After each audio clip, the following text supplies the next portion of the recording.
Well, College of Nursing is warning that patient care will suffer because the number of nurses being trained in this region is falling over the next year by 10%. It's all part of a big change in the types of nurses, doctors and midwives being trained by the NHS as care moves away from hospitals and into the community. But NHS East of England told the BBC today that the public shouldn't be worried. For many patients, nurses are the front line of any hospital treatment. But in the East, the numbers trained are falling from 3,300 a year to 3,000. Instead, there'll be 450 more assistant practitioners. We are planning this year to reduce the numbers of nurses that we train by approximately 10%. We train over 3,000 in the East of England. We are, however, replacing the investment that we're making in training nurses and other healthcare professionals with new workers, which are called assistant practitioners. The Royal College of Nursing in the East says there's a direct link between the number of nurses and patient care. It says fewer nurses has to mean less time with patients. Patients really do not understand what is around the corner in terms of the budget cuts that are being proposed in the East of England. We are worried that patient experience will suffer and the quality of care that patients receive will suffer if the numbers of nurses are reduced in the East of England. The loss of nursing posts will have an immediate impact on frontline services.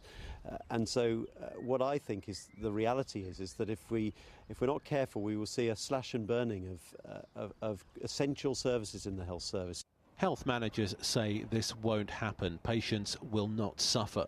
What all of us can expect, though, is a change away from hospital care and into community care. These changes in nurse training are part of that, and the trend will continue. Ian Barmer, BBC Look East. In this region alone, more than £8 billion was spent on the health service last year. With only one full day of campaigning left before the election, the main parties are all reaffirming their commitment to the NHS.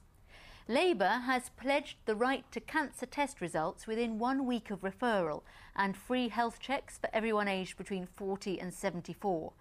The Conservatives say they'll stop the forced closure of A&E wards and give people the right to choose any healthcare provider that meets NHS standards.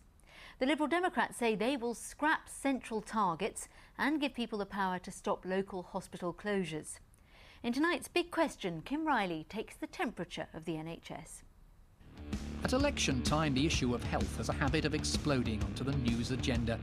In 1992, the so-called War of Jennifer's Ear broke out after a Labour election broadcast, a story of two children with glue ear.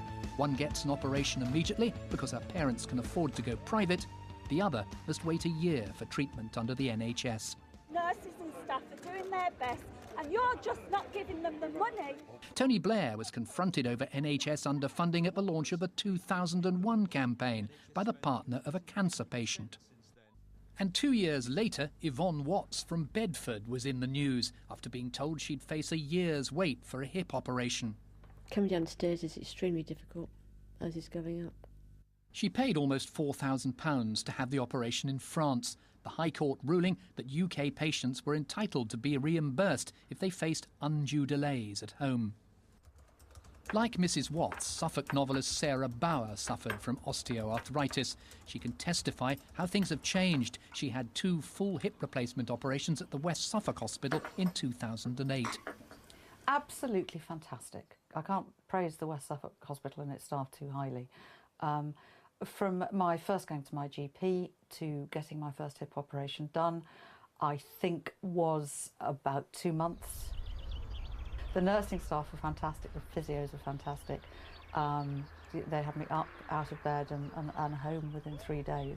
Our health service is unique and I think, you know, when everything goes well for you, you don't ever feel safer or better looked after. At the West Suffolk Hospital, almost 99% of patients complete their treatment within the target 18 weeks from first referral by a GP. A new local involvement network is now charged with monitoring areas of concern, ranging from out-of-hours care to chiropody. I must stress that it's not them and us, it's us all working together to make a better service for people. The Labour government has poured shed loads of our cash into the NHS. Of course things have improved. It would have been a scandal if they hadn't. Though critics do say far too much is squandered on management and red tape.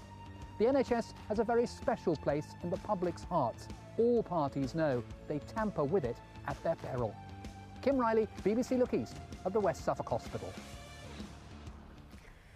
Well, in snooker, Neil Robertson, who lives in Cambridge, has become the first Australian to win the world title. He beat Graham Dott in the early hours of the morning in front of his mother, who flew in from Melbourne just in time to make the final. Tom Williams is at his club in Cambridge now. Tom. This is where world champions are made. Oh, almost as smooth as the new world champion would have potted it. This is Neil Robertson's practice table here at WT's Snooker Club in Cambridge. This is Neil's best friend, Joff. I'm sure you were watching last night there. What was going through your mind as he was doing the business? Well, it's a bit intense, really. I mean, we used to him potting all the balls, but it got a bit scrappy. But come through in the end, so he done really well. What would it mean to him being the world champion? It's amazing, I think, just for that, and also Australian snooker in general. I mean, it's not popular out there, so hopefully they'll get games out there. And Neil's took the game to another level. And it should create a buzz here at the snooker club too. Oh yeah, WTs will be buzzing as soon as he comes back. Trophy, and obviously his baby on the way. What a week for him. Lovely. Well, the 23-year-old moved to Cambridge from Australia to further his career, and now he's world number 2. There's no way in the world any of the guys that would have beaten me probably would have thought I could do what I've done, but I don't know, I just kept persisting with it, and yeah, I came over to Cambridge with 500 quid in my pocket, and I had to borrow a waistcoat off another Australian player. I couldn't afford to buy one, so I could probably buy a few more now, I guess. Well, Dan Lewis runs their club here in Cambridge. Dan, with snooker's reputation taking a real battering in the last couple of weeks with these allegations over bribery, what will Neil's victory do for the sport? I think Neil's victory will inject lifeblood into the sport. Neil is such a good example to youngsters, and we are reopening the coaching clinic here, which Neil and Joe Perry are both going to be associated with. So hopefully we will get a new clutch of really good players locally.